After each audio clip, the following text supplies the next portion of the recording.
dear students. Hope all of you are doing fine. बेटा कल के लेक्चर तक हमने डिस्कस किया था एवोल्यूशन के डिफरेंट स्टेट्स।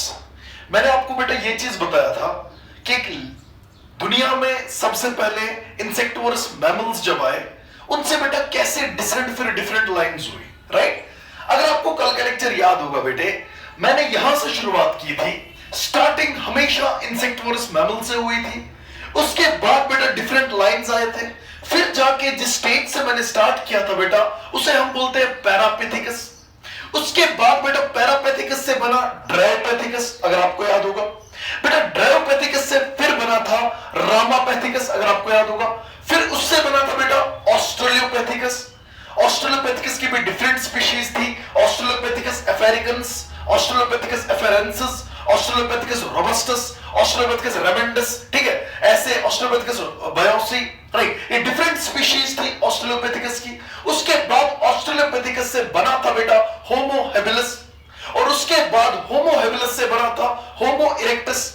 और होमो इरेक्टस में क्या प्रॉपर्टी थी बेटा? वो कंप्लीट इरेक्ट हुआ था, मैंने आपको कल के लेक्चर में बताया था। और उसके बाद होमो इरेक्टस की भी डिफरेंट स्पीशीज थी, होमो इरेक्टस इरेक्टस, होमो इरेक्टस पेकिनेंसिस, होमो इरेक्टस हेडेलबर्जेंसिस।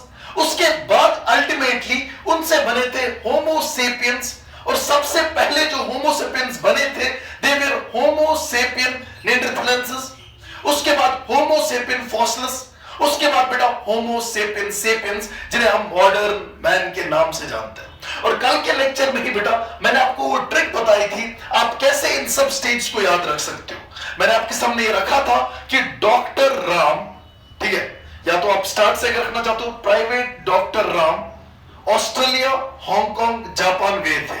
ये इस लाइन से बेटा मैंने कल आपको ये चीज दिखाया था, आप ये सारे याद रख सकते हो। जैसे प्राइवेट का मतलब पैरापेथिकस, डॉक्टर का मतलब ड्रायोपेथिकस, राम का मतलब रामापेथिकस, ठीक है, ऑस्ट्रेलिया का मतलब ऑस्ट्रेलियोपेथिकस, हांगकांग होमो हैबिलिस, राइट? उसके बाद फिर जापान जावा मैन, पी जिसमें आता है जापान में, दैट स्पीकिंग मैन। उसके बाद लास्ट में मैंने आपको बताया था बेटा अल्टीमेटली होमो सेपियंस सेपियंस बने थे।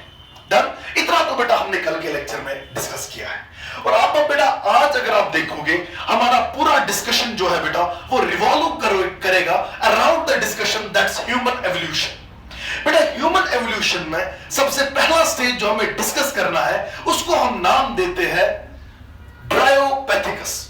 और अगर आप ड्रायोपेथिकस की बात करते हो बेटा, जैसा कि आपके सामने पीछे से एक इमेज भी आ रही होगी, इस इमेज में बेटा आपको क्लियरली सब कुछ नजर आ रहा होगा कि ड्रायोपेथिकस जो थे बेटा लगभग बराबर आपको एक गोरिल्ला जैसे नजर आते हैं, राइट? सो ड्रायोपेथिकस जो है नीट में किस क्वेश्चन की दावेदारी है बेटा? दैट इज कि ड्रायोपेथिकस जो है ये कॉमन एंसेस्टर था। ये ड्रायोपेथिकस जो है इससे बेटा आपके पास एप्स भी बने, और इसी ड्रायोपेथिकस से बेटा यहां से ह्यूमंस का भी एवोल्यूशन हुआ। सो हम कभी कभार एक स्टेटमेंट देते हैं Dryopithecus is the common ancestor for apes as well as humans. ये स्टेटमेंट बेटा लगभग बहुत बार नीट में है। सो ड्रायोपेथिकस के बारे में जो पहला पॉइंट आप याद रखोगे, इट इज द शाबाश, it is the common ancestor, it is the common ancestor of apes as well as human beings. Sir ये एप्स क्या है बेटा? अगर आपने सुना है एप्स जो है उनमें आपके पास गोरिल्ला आता है, उनमें आपके पास गिबन आता है, उनमें आपके पास ऑरेंगटन आता है, उनमें आपके पास इसी तरीके से चिंपैंजी आते हैं। इन सबको मिला के हम एप्स का दर्जा देते हैं। और अगर आप ध्यान से देखोगे बेटा ह्यूमंस का जो एवोल्यूशन है, ह्यूमंस की जो लीनिएज है वो भी बेटा यहीं से ड्रायोपेथिकस के एंसेस्टर से ही आई, ठीक है? सो ड्रायोपेथिकस के बारे में एक हॉट क्वेश्चन है, it is the common ancestor of apes as well as human beings. ये बेटा नीट की दावेदारी करते हैं क्वेश्चन। उसके बाद दूसरा चीज जो है, अगर आप ड्रायोपेथिकस की बात करते हो बेटे, ये ड्रायोपेथिकस लगभग गोरिल्ला जैसा था, राइट? ये एप जैसे थे। सो आपकी टेक्स्ट बुक पे लिखा है दे वर एप लाइक, ठीक है? ये 15 मिलियन इयर्स अगो इस दुनिया में बेटा इवॉल्व हुए, राइट? ड्रायोपेथिकस के मतलब इतने बातें बहुत इंपॉर्टेंट है। ड्रायोपेथिकस 15 मिलियन इयर्स अगो आए, ठीक, 15 MYA। उसके बाद ये जो है कॉमन एंसेस्टर है एप्स और ह्यूमन बीइंग्स के। उसके बाद बेटा जो ये ड्रायोपेथिकस है आपने ये याद रखा, ये जो है एप लाइक होते हैं, राइट? इनमें ज्यादा फीचर बेटा एप जैसे होते हैं। जैसे अगर आपको पता होगी ये नकल्स पे चलते थे, वे नकल वॉकर्स, ठीक है? इरेक्ट पोस्चर नहीं थे, 4 लिम्स पे चलते थे, राइट? आर्बोरियल थे बेटा, ट्रीज पे रहते थे। ये सब एप जैसे फीचर्स हैं। उसके बाद इसके पास आओ बेटा, इसी वक्त आपकी टेक्स्ट बुक लिखती है ड्रायोपेथिकस रामापेथिकस, दोनों के सेम टाइम है, ठीक है। ये टेक्स्ट बुक लिखती है, हालांकि सही नहीं है, बट ड्रायोपेथिकस और रामापेथिकस आपकी टेक्स्ट बुक के हिसाब से सेम टाइम में थे। अब मैं अपना डिस्कशन बेटा रामापेथिकस पे ला रहा हूं। रामापेथिकस की जब आप बात करते हो बेटे, पहली बात आप याद रखोगे, रामापेथिकस जो है बेटे, ये भी इस दुनिया में 15 मिलियन ईयर्स अगो इवॉल्व हुए। सो 15 मिलियन ईयर्स अगो रामापेथिकस इस दुनिया में आए। ये बेटा अगर आप रामापेथिकस की बात करते हो, ये बेटा लगभग ज्यादातर मैन लाइक थे, ज्यादातर इंसान जैसे थे, ठीक है। सो हम कभी कभार बोलते हैं Ramapithecus is the most primitive ancestor of human beings. बेटा ये स्टेटमेंट से याद रखना। शाबाश, मैंने ड्रायोपेथिकस की बात की थी, it is the common ancestor of apps and human beings. अब मैं रामापेथिकस के मुतालिक आपको बता रहा हूं, it's the most primitive ancestor of human beings. क्यों? क्योंकि बेटा एक ऐसा वाहिद ह्यूमन होमिनिड जो हाइंड लिम्स पे चलना स्टार्ट किया, अभी ऐसे ही चलते थे लेकिन थोड़ा बहुत इरेक्ट पोस्चर आया बेटे में, ठीक है। उसके बाद मैं आपको आगे की वीडियोस में बताऊंगा रामापेथिकस से बना ऑस्ट्रेलोपेथिकस।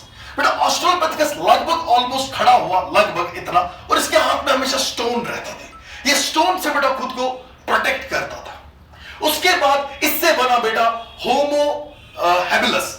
होमो हैबिलस जो था, आप अभी एक वीडियो में देखोगे बेटे, ये जो लीनिएज है आपको दिखेगा, पहले पूरा नकल हुआ करता, फिर थोड़ा इरेक्ट हुआ, फिर हाथ में स्टोन, फिर हाथ में आपको डिफरेंट वो हथियार नजर आएंगे, टूल्स के, ठीक है ना। जैसे वुड का एक हथियार तराशा गया होगा, that's handy maker, skillful man, उसको हम बोलते हैं होमो हैबिलस। और अल्टीमेटली हम लास्ट में देखेंगे होमो इरेक्ट से फिर आगे कैसे लीनिएज जाए।